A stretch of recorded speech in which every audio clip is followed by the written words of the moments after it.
عبد الملک بن عمیر نے بیان کیا، انہوں نے زیاد کے غلام قزا سے سنا، انہوں نے بیان کیا کہ میں نے ابو سعید خدری رضی اللہ عنہ کو رسول اللہ صلی اللہ علیہ وسلم کے حوالے سے 4 حدیثیں بیان کرتے ہوئے سنا جو مجھے بہت پسند آئیں۔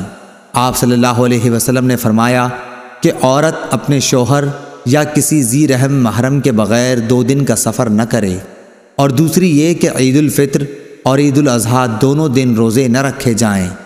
تیسری حدیث یہ کہ صبح کی نماز کے بعد سورج کے نکلنے تک اور عصر کی بعد سورج چھپنے تک کوئی نفل نماز نہ پڑھی جائے۔